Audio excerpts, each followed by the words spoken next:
Vamos a clarificar información, como les digo habitualmente, son tiempos de clarificar información, porque como estamos viendo, obviamente, cierto periodismo de guerra está ya con el casco y el fusil puesto, ¿no?, cargado sobre el hombro, y hay títulos que confunden, ¿no?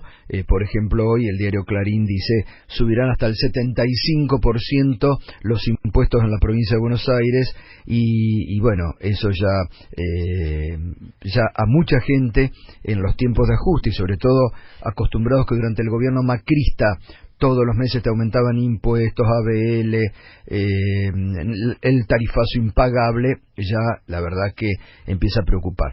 En la provincia de Buenos Aires hay un proyecto de ley que ingresó a la legislatura provincial el 24, que contempla aumentos para el impuesto inmobiliario urbano y para el impuesto inmobiliario rural. Y para clarificar este tema estamos en comunicación con el flamante titular de ARBA, Cristian Girard. ¿Qué tal, Cristian? Buen día, ¿cómo está? Buen día, Gustavo, buen día a todos, ¿cómo están ahí? Bien, todos muy bien, gracias por atendernos. Bueno, a ver, los alcances que va a tener y los porcentajes, ¿no? Sobre todo las diferencias que hay entre el impuesto inmobiliario urbano y el rural, ¿no? Mira, lo primero que me interesaría plantear y decir es que esto es una ley que se trata todos los años, digamos. No es que llegó al gobierno y se le ocurrió mandar una ley para aumentar impuestos. Esto se discute todos los años, se discute en general en conjunto, junto con la ley de presupuesto. Es como el ABL acá en la ciudad de Buenos Aires, ¿no? Exactamente, que ahora hace poco, bueno, la reta como religió, lo hizo según los plazos que se establecen y se cumplen en general, y esto se suele tratar en septiembre, octubre, noviembre, a más tardar principios de diciembre. En el caso de la provincia de Buenos Aires, la ex gobernadora Vidal no envió la ley de presupuesto ni la ley impositiva, así que nos quedó a nosotros esa discusión. El presupuesto ya se trató hace una semana, ahora le toca la ley impositiva. Es muy importante porque con esta ley nosotros después tenemos las herramientas necesarias para recaudar y conseguir los recursos que necesita la provincia. Dicho esto, lo segundo que hay que decir es que es completamente falso lo que están planteando de que es un impuestazo o que los aumentos son del 75%. Los aumentos del 75% son muy puntuales, son para las propiedades de mayor valor solamente, para un porcentaje muy reducido del total de las propiedades. En el caso del inmobiliario urbano, el 86% de las partidas inmobiliarias, la gran mayoría de las partidas inmobiliarias, va a recibir un incremento en el impuesto anual menor a 3.500 pesos. De ese 86%, la gran mayoría va a recibir un aumento anual menor a 1.000 pesos, se paga en 5 cuotas, y pagando en una cuota además, desde ahora vamos a implementar una serie de beneficios, un descuento del 20% por el pago anual. La verdad es que está muy distorsionado el planteo del impuestazo y del 75%, cuando lo que vemos en los números, en el análisis de los números que hicimos, es que lo que se busca justamente es darle progresividad al incremento de los impuestos. Y va a estar por debajo de la inflación, ¿no? Perdón, Cristian, Cufre te saluda, buen día. Va a estar por debajo de la inflación para esos contribuyentes el aumento. Sí, mira, la segmentación arranca en incrementos del 15%, luego hay incrementos del 35%, del 50% y del 75% en el caso del inmobiliario. En el caso del rural, bueno, como te decía, en el inmobiliario el 86% va a recibir un incremento anual menor a 3.500 pesos, se pagan 5 cuotas, digamos. La verdad que uno lee los titulares de los mismos medios que cuando habían incrementos, verdaderos aumentos tarifazos de los servicios públicos que harán de sinceramiento fiscal, repitiendo la línea del gobierno anterior, y ahora hablan de un impuestazo con una economía que va a cerrar el año con una inflación del 55% y deja una inercia importante para el año que viene. Me parece que es esto que estaban diciendo ustedes, es alarmar a la población, no se ajusta a la realidad. Y en el caso del inmobiliario rural, lo que tenemos ahí es que el aumento del 75% es solamente para las propiedades de mayor valor del catastro de la provincia de Buenos Aires, las que tienen un valor fiscal superior a los 3 millones de pesos, y que son que tienen una superficie mayor a las 2.000 hectáreas. Son aproximadamente 200 propiedades, las más valiosas de la provincia de Buenos Aires, las de mayor extensión, las únicas que van a recibir un aumento del 75%, como para efectivar un poco lo de los aumentos de ¿no?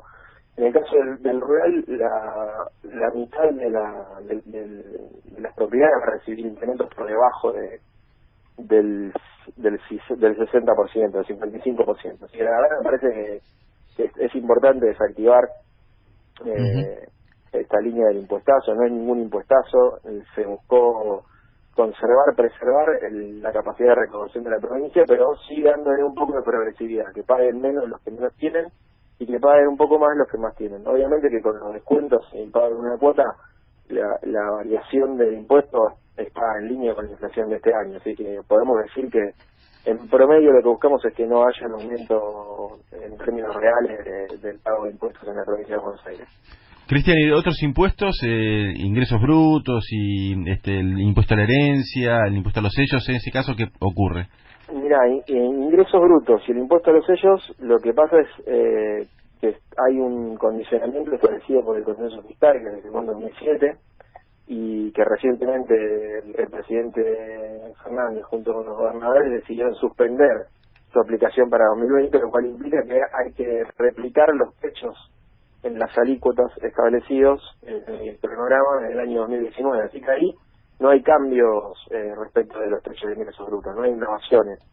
Hay que respetar lo que se firmó en el consenso fiscal y que se aplicó hasta el año 2019. Lo que iba a pasar este año es que van a seguir bajando las alícuotas. En el caso de la provincia de Buenos Aires, eso hubiera sido una pérdida de recursos muy importante. Con lo cual lo que estamos haciendo en esta ley, tanto en ingresos brutos como en sellos, es mantener la estructura de techo de alícuotas del año pasado. Es decir, si se quiere, la misma ley impositiva en cuanto a los techos de ingresos brutos y a las alícuotas de sellos que tenía la gestión de Vidal.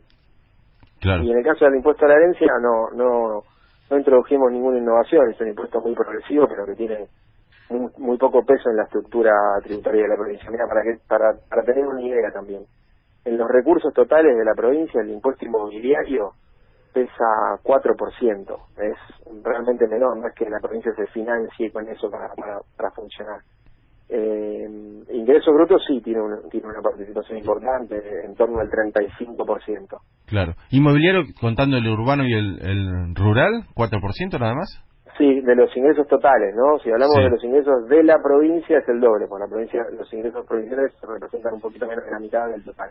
Claro. Bien, y Cristian... ¿Por qué? Para desactivar esto de que ahora la voracidad o que queremos financiar a la provincia, la verdad es un porcentaje muy menor de los recursos totales, es segmentado el aumento del 75% es para casos muy puntuales, para propiedades de mucho valor. En el caso del rural, además que sean más de 2.000 hectáreas, o sea, esto no le va a pegar a los pequeños y medianos productores. No, eso te iba a preguntar. No a los sectores medios.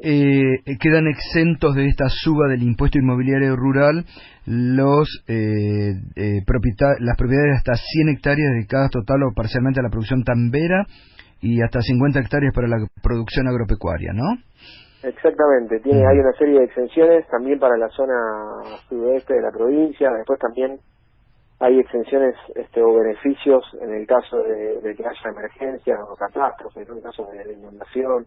La verdad que es una ley, obviamente que no es nueva, la ley necesita mucho de lo que se viene haciendo, pero que le da un tratamiento diferencial a los pequeños y medianos productores que más sufrieron las políticas del gobierno de Macri y de Vidal, y que busca, como les decía, que busca en este entorno inflacionario que nos estamos manejando, mantener el nivel de recursos de la provincia de Buenos Aires sin afectar a los que menos tienen, tratando de beneficiarnos. De hecho, le estamos bajando los impuestos a los que tienen propiedades de menor valor y dándole un poquito más de progresividad, porque está bien que los que más tienen sean los que más paguen, ¿no? Totalmente. Su capacidad contributiva. Así que ese es el espíritu de la línea de ley.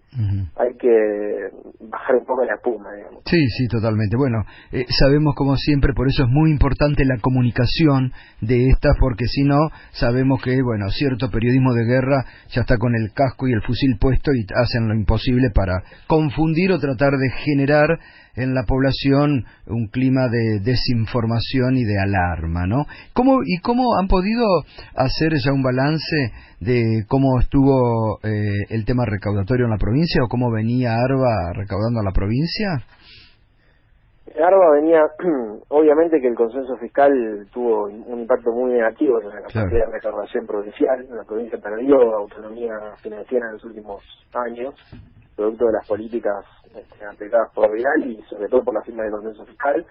Y lo que notamos con mucha preocupación es que sobre todo en el régimen de ingresos brutos, lo que tenemos es que creció mucho la presión sobre las pequeñas y medianas empresas. Claro. Digamos, la manera de aumentar la recaudación que encontró ARBA dentro de los márgenes que le permitía el consenso fiscal fue aplicar eso muy técnico, pero aplicar, no actualizar los montos a partir de los cuales las empresas pasan a ser agentes de retención y de percepción.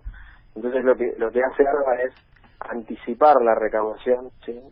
A medida que las empresas tienen movimientos de fondos, va reteniendo ingresos brutos. ¿Vieron eso que en general muchas veces una empresa recibe una transferencia, un profesional recibe una transferencia y una parte la retiene el banco a título de ingresos brutos? Bueno, lo que vino haciendo ARBA fue financiarse de esa manera con las pymes, al punto tal que hoy tenemos saldos a favor de los contribuyentes por 2 meses y medio de la recaudación de ingresos brutos, cuando ese valor debería estar en torno al 1,6, 1,7. ¿Qué quiere decir esto? Lo paso en limpio. La gestión de Vidal recaudó anticipadamente unos 10.000 millones de pesos que fueron parte de la caja de la provincia de Buenos Aires, pero que en realidad son saldos a favor de los contribuyentes, en particular de los más pequeños, de las pequeñas y medianas empresas. Bien. Lo que vamos a tratar de hacer es revertir eso, claro, ¿no? Que con la ley de emergencia y las políticas que podamos tomar desde ARBA, darle aire a las pymes y que no sean las pymes las que sostengan la estructura de financiamiento de la provincia. Bien, bueno, muchas gracias, Cristian, por clarificar esta información e informarnos. Que tenga buen día, gracias. Que tenga buen día, hasta luego. Cristian Girard, titular de ARBA, clarificando, entonces después le vamos a hacer un resumen allí con toda la información, pero bueno, recién muy progresivo, 86% de la población con el inmobiliario urbano va a pagar menos de 3.500 pesos anuales. El 86% del inmobiliario urbano va a pagar hasta 3.500 anuales, ¿no? Así que realmente realmente el 75% del impuesto inmobiliario rural para aquellas propiedades de más de 2.000 hectáreas en la provincia de Buenos Aires, que bueno, son muy pocas, ¿no? 7:18, ya volvemos.